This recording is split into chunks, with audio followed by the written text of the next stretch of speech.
Assalamualaikum warahmatullahi wabarakatuh. Perkenalkan, nama saya Honita Prastiawati, NIM M3118071 dari kelas TIC 2018. Pada kesempatan kali ini, saya akan membuat sebuah video tutorial untuk ujian praktikum open source. Langkah pertama adalah kita harus membuat user baru dengan nama usernya yaitu NIM M3118071. Nah, untuk membuat usernya ini, kita harus terlebih dahulu masuk ke root dengan menggunakan perintah sudo su. Kemudian, kita tambahkan perintah user add dan nama user yang akan kita buat. Nah, untuk mengeceknya apakah user berhasil dibuat, kita menggunakan perintah cat etc passwd. Nah, ini usernya sudah berhasil dibuat, user M3118071. Nah, selain menggunakan perintah user add tadi, kita juga bisa menggunakan perintah add user untuk menambahkan user baru. Kemudian, kita akan menambahkan password ke user M3118071. Caranya adalah dengan menggunakan perintah passwd, nama usernya.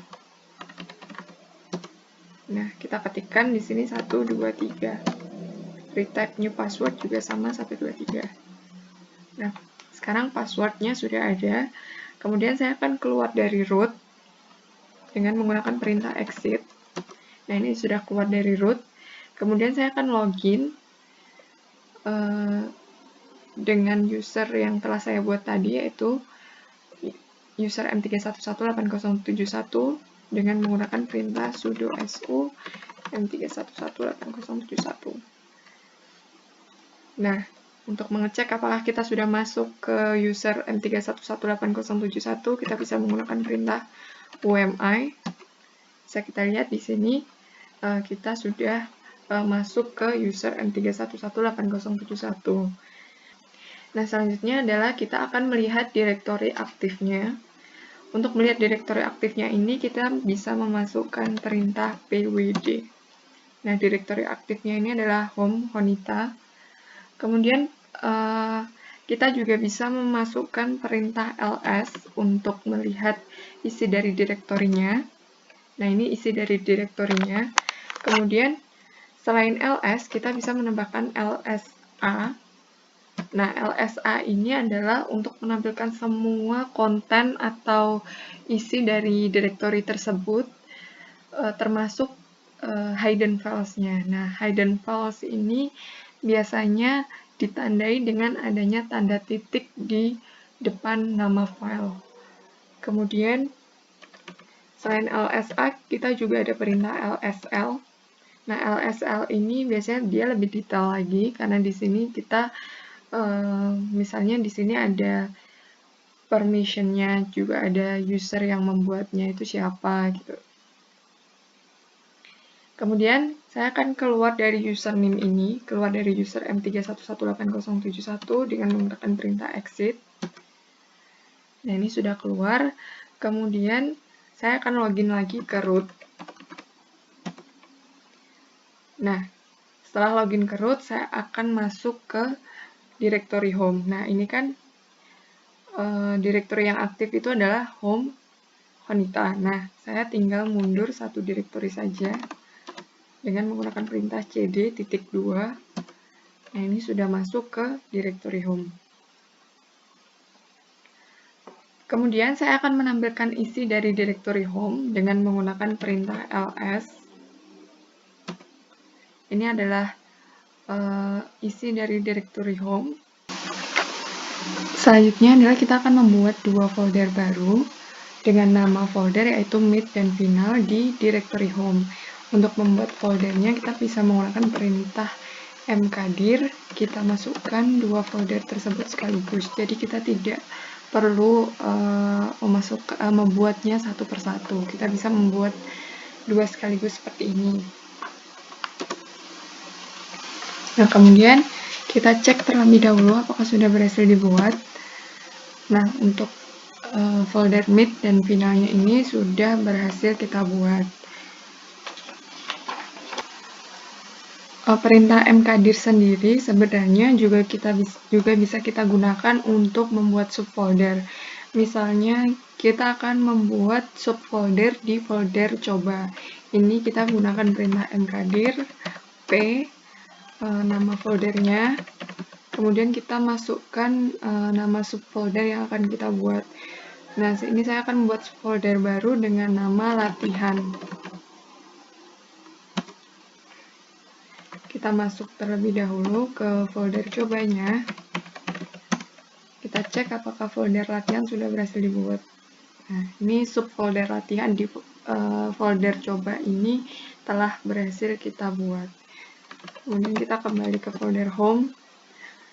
Selanjutnya adalah kita masuk ke direktori mid dengan menggunakan perintah cd. Kemudian kita buat file baru dengan nama soalku. Nah, biasanya saya membuat file dengan perintah nano atau v. Namun kali ini untuk membuat file soalku ini saya akan menggunakan perintah nano spasi nama filenya. Nama filenya adalah soalku.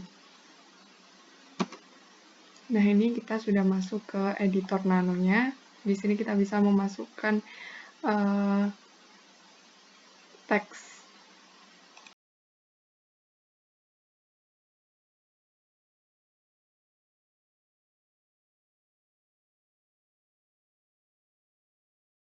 Ini saya sudah menyelesaikan teks yang saya masukkan ke dalam file soalku. Kemudian untuk menyimpannya adalah kita tinggal menekan tombol Ctrl O, kemudian kita enter. Kemudian untuk exit kita bisa menggunakan Ctrl X. Nah, ini sudah keluar dari editor teks. Kemudian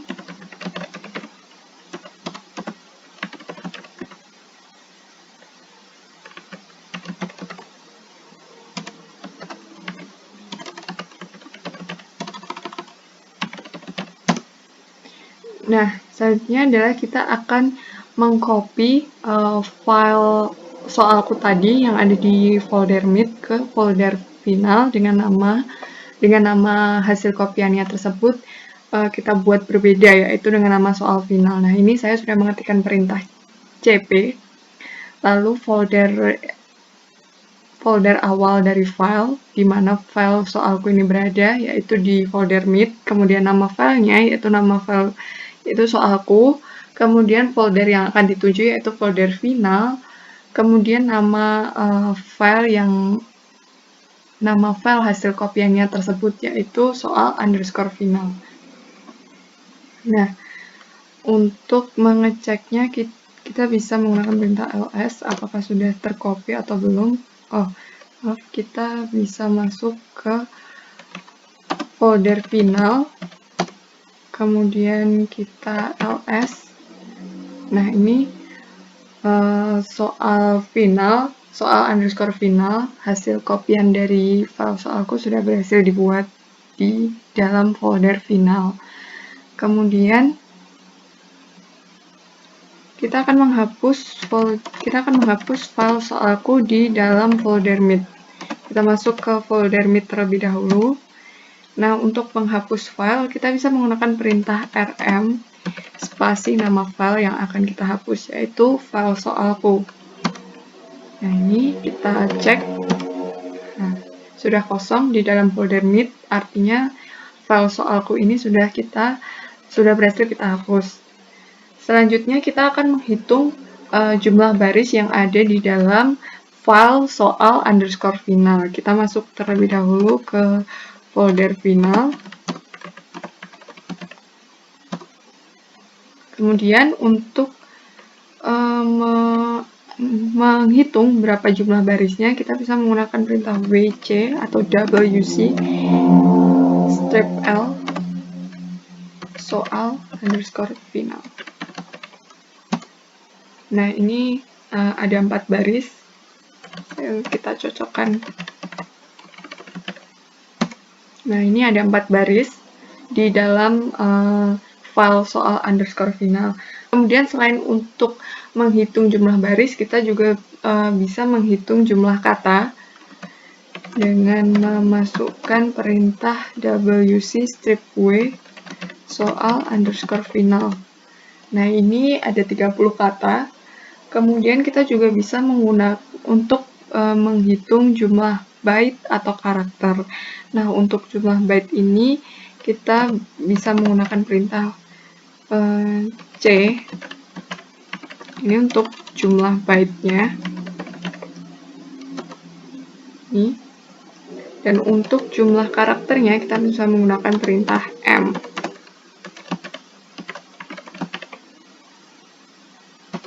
Nah, ini. Selanjutnya kita akan membuka soal underscore final, file soal underscore final yang ada di folder final tadi dengan menggunakan vEditor.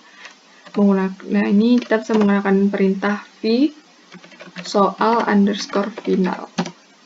Nah, ini sudah terbuka di vEditor.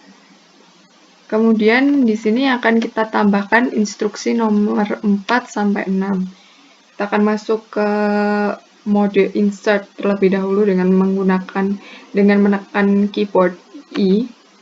Nah, ini sudah masuk ke insert mode. Saya sudah selesai untuk menambahkan instruksi 4 sampai 6-nya.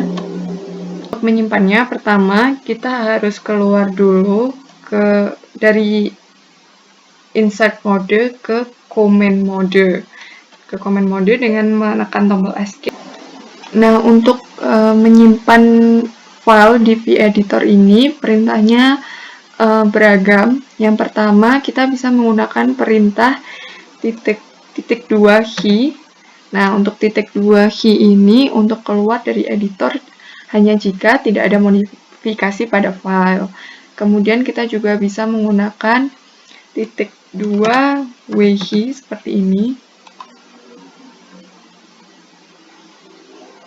Atau titik 2x jika ada modifikasi di dalam file dan kita ingin menyimpannya. Nah, karena di sini ada modifikasi, jadi saya bisa menggunakan x atau wh atau bisa menggunakan shift zz. Kemudian jika tidak ingin menyimpan, kita bisa menggunakan perintah titik 2 hi dan tanda seru seperti ini jika tidak ingin menyimpan filenya. Nah, ini saya menggunakan perintah titik 2x untuk menyimpannya. Ini sudah keluar dari vEditor. Selanjutnya adalah kita akan merename nama file soal underscore final ini, kita akan rename ke soal underscore final underscore print. Untuk merename-nya kita menggunakan perintah mv soal underscore final dan nama yang akan kita rename yaitu soal underscore final underscore print. Nah, kita ls apakah sudah terganti. Nah, ini nama file soal underscore final sudah berhasil terganti menjadi soal underscore final underscore print. Nah, itu tadi video tutorial dari saya. Atas perhatiannya saya ucapkan terima kasih. Wassalamualaikum warahmatullahi wabarakatuh.